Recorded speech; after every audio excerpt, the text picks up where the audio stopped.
안양에 위치한 아파트고 8억 2천만 원에 매수했습니다. 제가 총 8가지 항목 세부적으로 나눠서 얼마가 들었는지 제가 표를 한번 띄워드릴게요.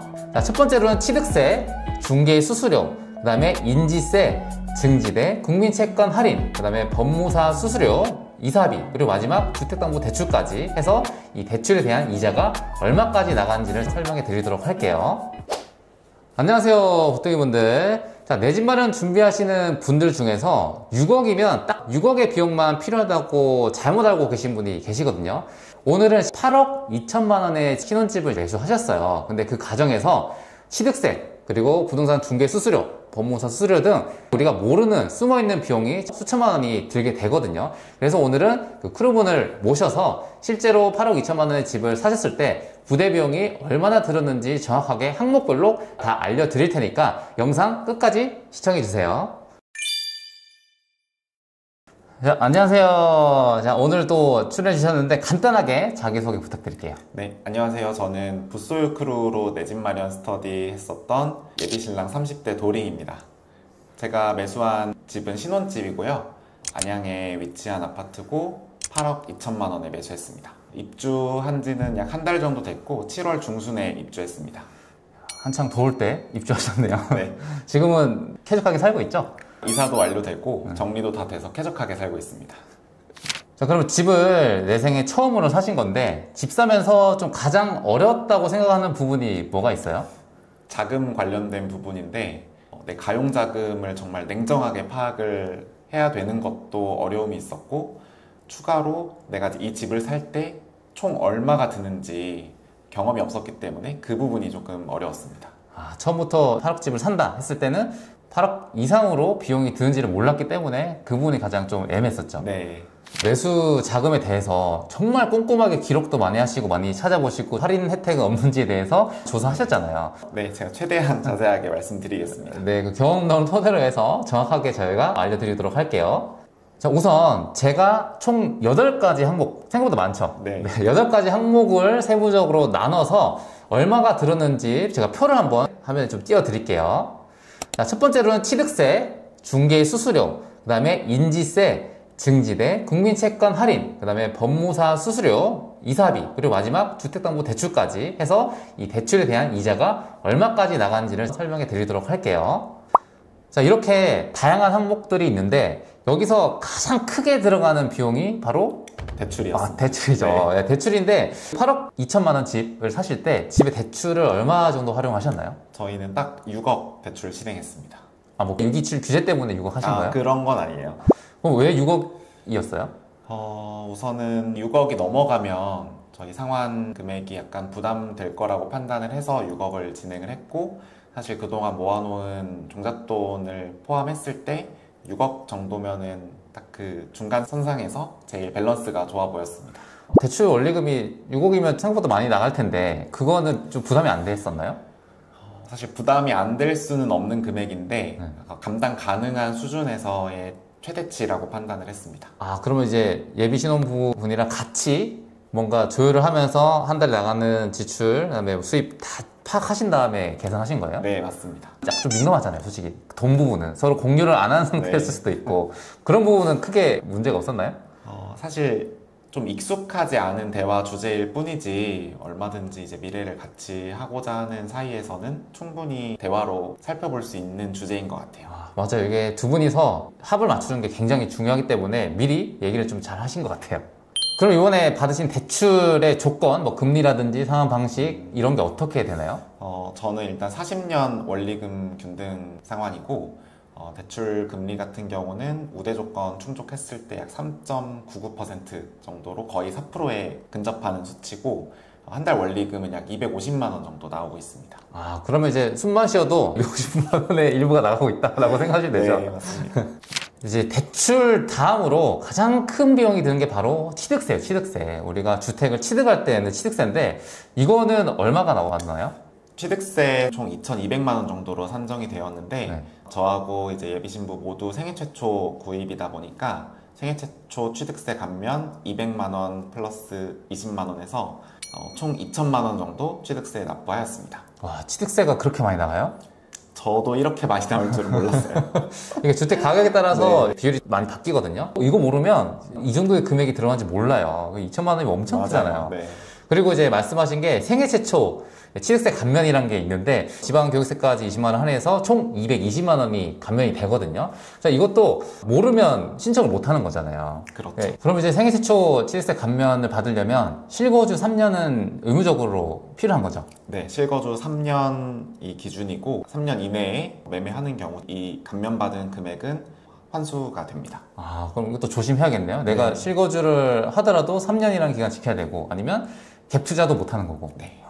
자, 많은 사람들이 취득세만큼 의외로 이게 많이 들어갔네? 라고 하는 항목이 중개 수수료예요. 부동산 소장님의 중개 수수료인데 이건 얼마 나왔나요?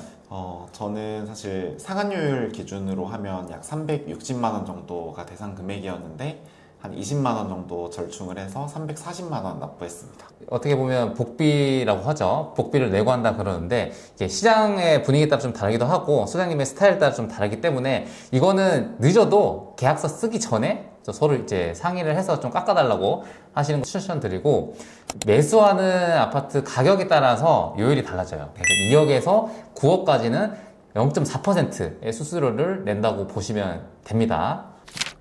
자, 이제 수수료까지 알아봤고 사람들이 진짜 이건 잘 몰라요. 이게 어떤 거냐면 내 집이 되려면 순전히 이 명의를 바꿔야 되잖아요. 나의 소유권 이전 등기라는 걸 하게 되는데 그렇게 하게 됐을 때 셀프로 해도 되지만 대부분은 법무사분을 통해서 소유권 이전 등기를 대행을 하는데 거기에 들어가는 또 알지 못하는 비용들이 굉장히 많거든요.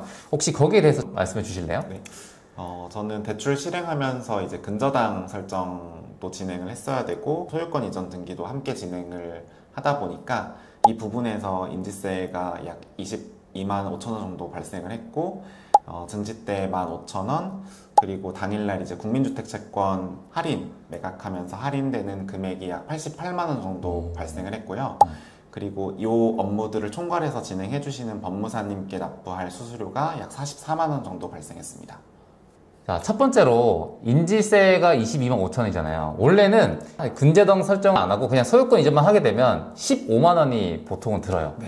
그런데 이제 근저당 설정을 하게 되면 내가 은행이랑 채무자 관계에서 계약서를 쓰는 거기 때문에 이게 반반이에요. 지금 7만 5천 원씩 납부해서 총 22만 5천 원인데 이것도 주택 가격에 따라서 금액대가 달라지니까 그것도 꼭 확인해 보시고요. 보통은 그냥 15만 원 정도 생각하시면 될 것 같습니다.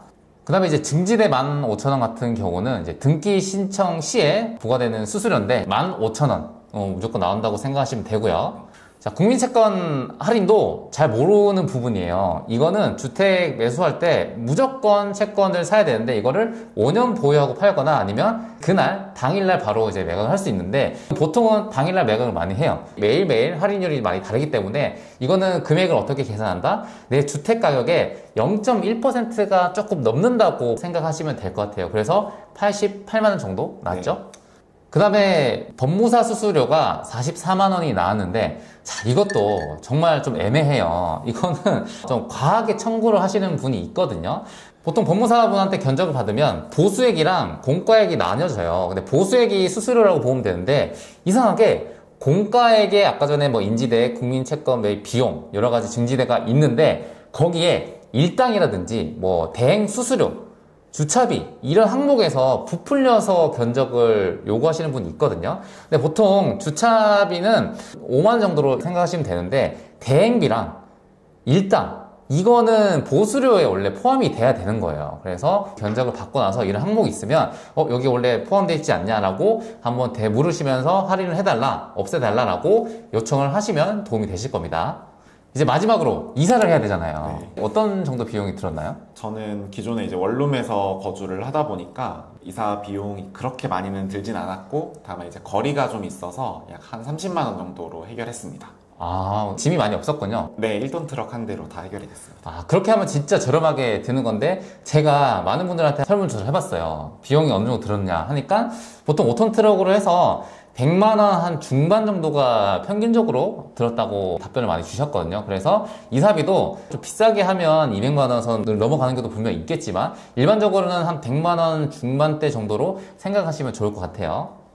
도령님, 이렇게 항목별로 네. 살펴보니까 생각보다 비용이 많이 지출되네요. 많이 들어요. 네. 총 얼마 정도 들었어요? 저는 취득세 등등 항목 합산해서 부대 비용으로 총 한 2,500만 원 정도 납부를 했고 네. 이 상태에서 이제 원리금이 매월 한 250만 원 정도 발생하고 있습니다. 아, 요약하면 8억 2천만 원 집을 매수하는데 부대 비용이 한 2,500만 원 정도 들었고, 근데 거기는 복비도 깎고 그다음에 취득세도 감면 할인도 받은 상태라는 얘기죠. 그리고 이제 한 달에 대출 원리금이 250만 원. 네. 2,500만 원, 250 뭔가 라임이 많네요. 그렇게 해서 매달 이제 숨 마셔도 나가니까 앞으로 열심히 사셔야겠어요. 열심히 살아야 됩니다. 네. 이번 기회에 소비도 아끼면서 좀 이렇게 저축하는 습관을 들이시면 좋을 것 같습니다. 네. 보통은 내 집 마련을 하신 분들이 금액대 설정을 잘 못하세요. 왜냐면 어떤 항목이 나오는지 모르니까. 그런데 취득세랑 부동산 중개 수수료가 부대 비용의 90% 이상을 차지하거든요. 나머지는 뭐 한 2, 300 안에서 해결된다고 보시면 되는데, 취득세랑 그 다음에 부동산 중개 수수료는 검색해보시면 요율표가 나와 있으니까 내 주택 가격 대비 얼만큼 나오는지 먼저 부대 비용을 계산을 하시면 차질 없이 준비를 할 수 있을 거예요. 이렇게 직접 이제 신혼집을 매수하셔서 행복하게 넓은 집에서 거주하시는 거 보니까 제가 다 기분이 좋은데, 이번 내 집 마련 하시면서 느낀 점이 있으셨나요? 우선 가장 큰 걱정거리가 이 금전적 문제였는데, 이 금전 관련된 문제는 사실 배우자하고 얘기하는 것도 쉽지가 않은 주제였고, 그리고 개인의 현금 흐름이 막 급변할 수가 없는 상황이다 보니까 미리미리 준비를 하는 게 되게 중요한 것 같아요. 그리고 계산기를 정확하게 두드렸다고 해도 그게 막상 내 통장에서 빠져나가는 걸 경험하는 순간 또 다른 느낌이긴 하거든요. 그래서 지금이 이제 집을 매매를 했다 보니까 조금 더 저축도 하고 아끼면서 생활을 좀 많이 해야 될 것 같습니다. 아직 결혼식 안 올리셨죠? 안 했습니다. 아직 결혼식은 안 했습니다. 결혼 비용도 네. 다 제하신 거예요? 결혼 비용도 어느 정도 남겨놨어요. 결혼 비용 계산하랴, 대출금 계산하랴, 집값 계산하랴 엄청 머리 많이 아프셨겠어요? 자, 근데 뭐 지금 또 좋은 씨를 뿌리셨으니까 앞으로 또 좋은 결과가 분명히 있을 거예요. 저희 채널 구독, 좋아요 눌러주시고 많이 시청해 주시길 바라겠습니다. 그럼 저랑 도림님은 이만 물러가도록 할게요. 안녕.